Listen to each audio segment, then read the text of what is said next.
The Falcons on Monday made two under-the-radar defensive additions that have the upside to pay huge dividends.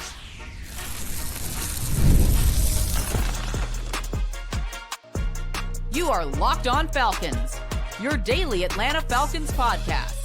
Part of the Locked On Podcast Network, your team every day. Welcome back, everyone, to another episode of the Locked On Falcons podcast, which is part of the Locked On Podcast Network, which is now the #1 sports podcast network on the planet. I am your humble host, Aaron Freeman, a.k.a. Sirius Black, been covering the Atlanta Falcons for 2 decades, formerly at FalcFans.com, RIP, still going strong here on Locked On Falcons, your daily Atlanta Falcons podcast. And on today's daily Atlanta Falcons podcast, we are talking about 2 defensive signings that the Falcons made on day 1 of the legal tampering period, talking about defensive end Cam Thomas coming over from the Browns, linebacker Christian Harris coming over from the Houston Texans, and how there's a little bit of intrigue and upside. They seem like, oh, these are depth signings, but there may be some upside with both of these guys, with Thomas being that sort of pocket crusher that we've been looking for at edge, as well as Christian Harris, probably destined to be a backup, but there's a chance that he could be, a potential Caden Ellis replacement as a starter. We'll get into that later in the episode. But starting off talking about Cam Thomas, who signed a 1-year, $3.1 million a year deal with the Falcons.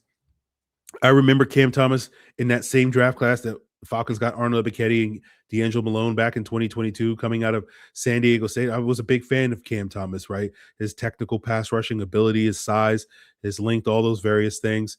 He ultimately was drafted by the Arizona Cardinals in round 3 of that year's draft. He was decent in his first 2 years in Arizona, but nothing to write home about. But, a solid sort of component of that pass rush rotation in Arizona. But with the hiring of Jonathan Gannon in his second year in 2023 and the defensive scheme changes under then current Cardinals defensive coordinator, but also, Jonathan Gannon's DC and Nick Rallis, they were kind of looking more for those classic edges that had a little bit more range, coverage ability, while Thomas, that didn't really suit him particularly well. And so going into 2024, the writing was kind of on the wall that he was going to get lost in the shuffle, and he wound up getting traded to the Chiefs to add depth and insurance to their defensive end room because of Charles Omenihu recovering from an injury. Then when Omenihu came back during the season, the Chiefs moved on, and he was scooped up.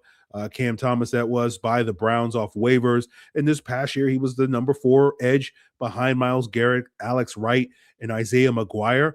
And, he was a solid sort of back-end rotational piece. But there was a 4-game stretch in November where Alex Wright got hurt and missed some time, and Thomas saw his snap count kind of double during that time, and you saw a spike in production from him playing with the Browns, where 8 out of his 13 pressures that he had in 2025 came in those 4 games that Alex Wright missed. 2 out of his 2.5 sacks came during that period as well.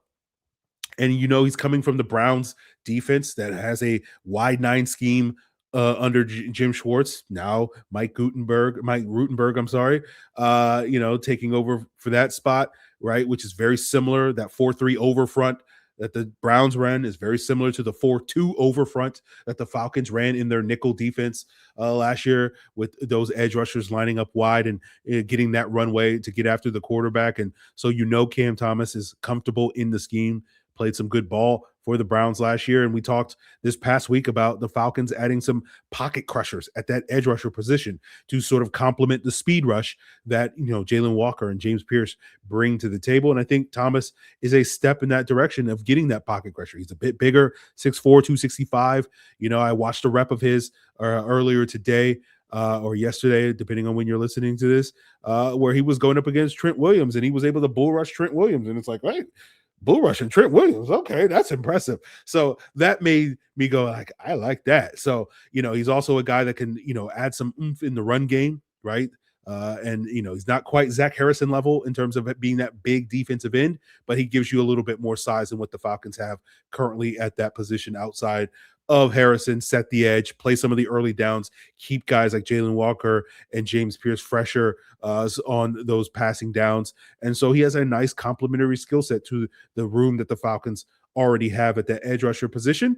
And, we'll see if he can, play at the level that he played during that 4-game stretch where he got increased snaps last year with the Browns. But if you sort of project that over a 17-game season, looking at how many snaps he played during that 4-game stretch, project that over a 17-game, that would, extrapolate to 298 pass rush snaps over a full season and 34 pressures over a full season. And you look at Leonard Floyd's production last year in Atlanta, 287 pass rush snaps, 36 pressures. Jalen Walker, 282 pass rush snaps, 29 pressures. So right in that area where the Falcons were getting decent production from their edge rushers. So that's the potential that Cam Thomas can have as sort of a cheap, under the radar option.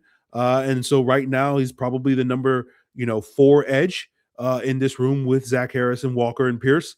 But potentially, depending on what happens with James Pearce, we'll see if he can move up the depth chart to be the number 3, give you some value on rundowns, be a valuable contributor in this rotation. And then the other plus that he brings to the table is he can contribute on special teams, right? He covered kicks for the Browns last year. So this isn't like a Morgan Fox type situation from last year where if he does wind up falling down the depth chart, he's going to have a hard time sticking on the roster because he does bring special teams value, and that gives you a harder floor in terms of your roster contribution. So we will see if the Falcons can kind of redeem the 3rd round value that the Arizona Cardinals and yours truly saw in Cam Thomas back in 2022. But we'll see if they can, make him into a successful reclamation project. And I think they have the potential to do so. But another guy that they're hoping to turn into a successful reclamation project is at the linebacker position. And that is former Texan Christian Harris. And we'll see if he can be the sort of next Divine Deablo. We'll break down some of the ways that he could potentially be and talk about where he went wrong in Houston as we continue today's Locked On Falcons. So it is tax time, but for a lot of us, the old way of doing taxes is a lot. Trying to book an appointment that's not the most convenient, sitting in a waiting room with a stack of papers, emailing back and forth, and wondering if they really get your situation. But this year, you're getting a major upgrade. Intuit TurboTax now has in-person locations nationwide. You can meet face-to-face with a real tax expert, and your documents get uploaded straight to your TurboTax app on the spot. And just like that, you're done. Your TurboTax expert works to get you every dollar you deserve while you get real-time notifications as you go about your day. It's a relief of walking in and meeting a real person and walking out knowing your taxes are being handled right.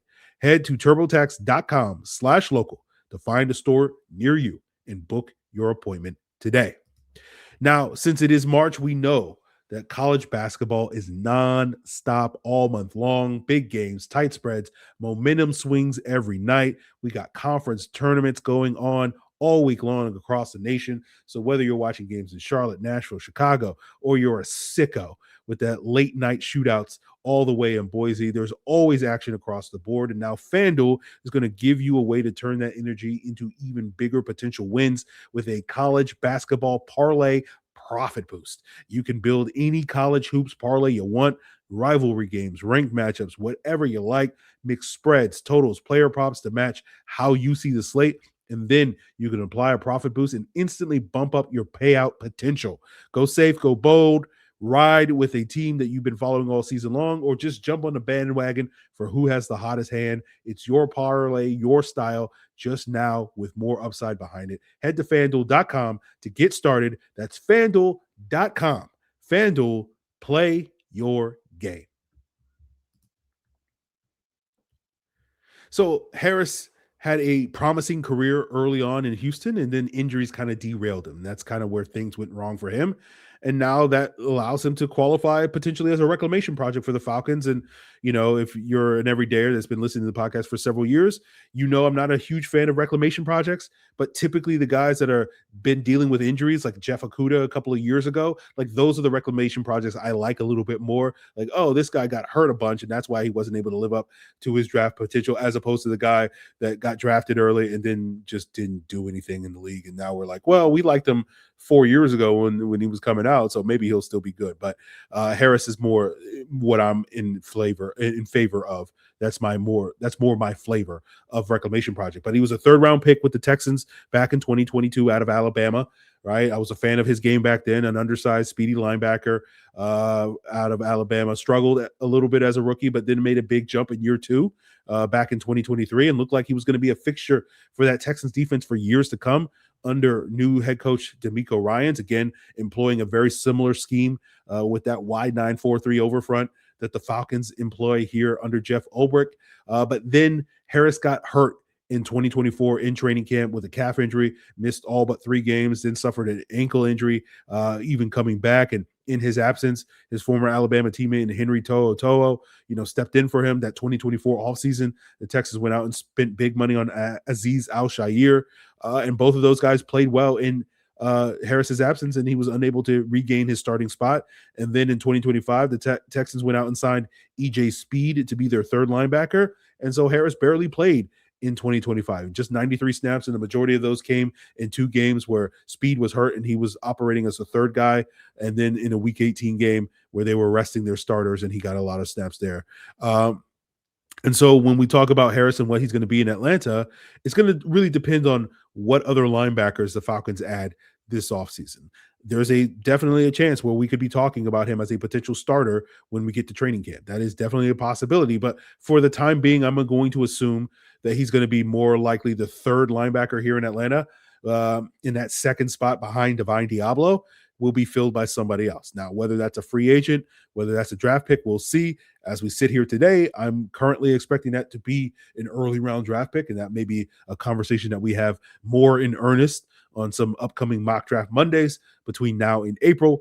But, I think if healthy and Harris can reclaim that 2023 version of himself, where he looked like this fast, rangy, speedy coverage linebacker, Deion Jones-esque, Deion Jones at his peak, because I know some people are like, Deion Jones is bad, but the good version of Deion Jones, right? That could be a capable starter here in Atlanta, right? That coverage ability was fully on display in that wild card win that the Texans demolished the Browns back in 2023 in that playoff game, and I'm sure that endeared him in Kevin Stefanski's eyes, where Kevin Stefanski's like, this guy was killing us in that game, and so now we're going to bring him to Atlanta.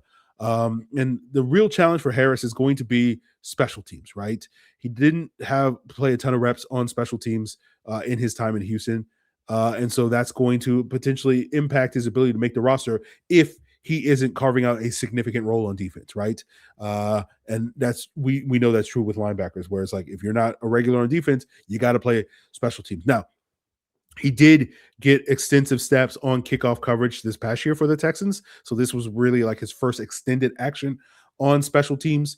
And if he can add punt coverage to his repertoire, then he'll be fine, right? And that's going to be something that we'll keep an eye on, depending on how the rest of that linebacker room looks. But if the season started tomorrow, I think Christian Harris would be starting next to Divine Deablo. And now, we have 6 months between when the actual season starts. So we'll see what other moves the Falcons make. But I think this have the potential to be a solid pickup for the Atlanta Falcons, similar to Divine Deablo last year, where he got overlooked back in March by many people. And then 6 months later, 7 months later, we're sitting there going like, oh, what? Who is this guy? Right? Being that sort of difference maker. We know that, Jeff Ulbrich has had a lot of success with linebackers, particularly since leaving Atlanta and being able to maximize those guys in New York and last year in Atlanta. And so hopefully that trend will continue in 2026 here. But I know some of you guys are like, Aaron, you talk about linebackers. Are you going to talk about Troy Andersen? And I'm like, no, I'm not going to talk about Troy Andersen. He did restructure his contract today on Monday. But, I don't feel that compelled to talk about Troy Andersen on the podcast until he proves that he's healthy, right? I need proof of life with Troy Andersen, and that's not going to come probably until much later in the summer. Right. Until then, he's just kind of a myth. He's a ghost. He's a legend. Right. He's not real. He's not corporeal at this point in time. So the only real conversation we're going to have about Troy Andersen being in the mix at linebacker is just to razz Jarvis Davis here on the podcast. But other than that, we'll just have to wait and see. So we'll see if Christian Harris can deliver. Troy Andersen, we'll see. But, I think we're going to continue to see more additions to this defense. And, it does seem to be clear that the Falcons are just kind of plugging holes, at least initially on defense, some depth pieces rather than on offense where, they're going for potential starters on this first day. But we'll see what subsequent moves that the Falcons make as the week unfolds with this first wave of free agency kicking off. And we'll continue to cover, once we get more, contract information, and that could change how we view some of these early moves. We're like, oh, that's a depth piece. And then we found out the Falcons paid that guy $7 million. I remember that being a topic of conversation last year with Divine Deablo, right? Where he got a 2-year, $14 million contract. And people were like, oh, him and Troy Andersen are going to compete for the job. And I'm like, they ain't pay a guy $7 million to compete for a job. He's the starter. Troy Andersen's the backup, right? So, we'll see how these contracts get unveiled, and that may change the math on how we view some of these signings. So we'll continue to keep you covered here on Locked On Falcons on YouTube or wherever you listen to podcasts. Again, check out Locked On NFL